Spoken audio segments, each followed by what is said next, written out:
জুলাই থেকে বড় বদল, আর চলবে না পুরনো মিটার, এরপর লাগানো হবে ইলেকট্রিক স্মার্ট মিটার, জানালেন রাজ্যের বিদ্যুৎ মন্ত্রী মনোহর লাল খট্টর।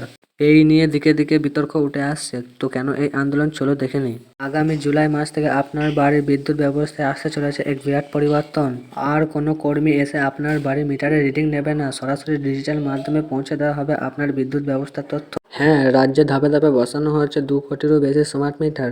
কিন্তু এই আধুনিক ব্যবস্থার পেছনে কি লুকিয়ে আছে বড় কোনো ফান্ড? কেন গ্রাহকরা বলছে এটা টাকা লুট করার যন্ত্র? লোকসভায় দাঁড়িয়ে যে কেন্দ্র মন্ত্রী বলছিলেন যে স্মার্ট মিটার বাধ্যতামূলক নয়, তিনিই কলকাতায় এসে ঘোষণা করলেন জুলাই মাস থেকে কাজ শুরু, আর প্রত্যেক মাসে 100 টাকার অতিরিক্ত কেন দিতে হবে আপনাকে? জানতে এই ভিডিওটা শেষ পর্যন্ত দেখুন।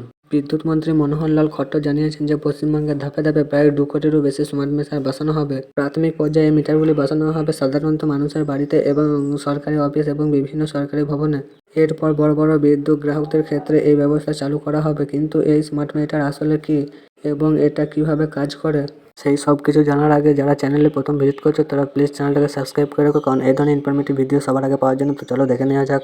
এরপর আপনাদের মূল কোশ্চেন হচ্ছে স্মার্ট মিটার কি এবং এর সুবিধা কি। স্মার্ট মিটার হলো একটি অত্যন্ত আধুনিক ইলেকট্রিক যন্ত্র। সাধারণত এই মিটারটি আপনার বিদ্যুৎ ব্যবহার পরিমাণ মাপ, তবে এর বিশেষ কিছু গুণ রয়েছে। এটি সম্পূর্ণ সক্রিয় বা অটোমেটিক, অর্থাৎ আপনি যখন যতটুকু বিদ্যুৎ খরচ করবেন সেই রিয়েল টাইমে তথ্য বা লাইভ ডাটা সরাসরি পৌঁছে যাবে বিদ্যুৎ সরবরাহকারী সংস্থার কাছে। এর সবচেয়ে বড় সুবিধা হলো রিডিং সংগ্রহ করার জন্য বিদ্যুৎ দপ্তর থেকে কোনো কর্মীকে আর কষ্ট করে আপনার বাড়িতে যেতে হবে না।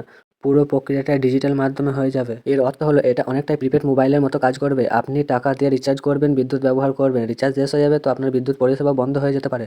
আপাত দৃষ্টিতে এটি আধুনিক মনে হলেও এই ব্যবস্থার পেছনে তৈরি হচ্ছে বিরাট বিতর্ক। বিতর্কের সূত্রপাত কোথায়?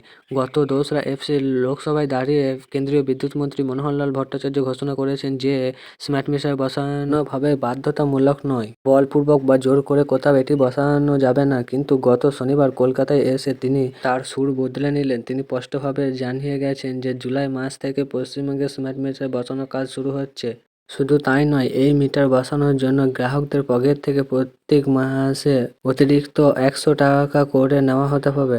সরকারের এই দুমুখো নীতি নিয়ে তীব্র প্রশ্ন উঠছে। যেখানে এই রাজ্যে একটি নির্বাচিত সরকার রয়েছে, সেখানে এখনো নতুন বিদ্যুৎ মন্ত্রীর নাম ঘোষণা করা হয়নি। সেখানে কেন্দ্রীয় মন্ত্রী কিভাবে এসে একা দিনক্ষণ ঘোষণা করে যাবেন? পশ্চিমবঙ্গ কি কোনো কেন্দ্রীয় শাসিত অঞ্চল? এই প্রশ্ন তুলছেন সাধারণ গ্রাহকরা। গ্রাহক সংগঠন এবিকা এর আন্দোলন এবং হুঁশিয়ারি।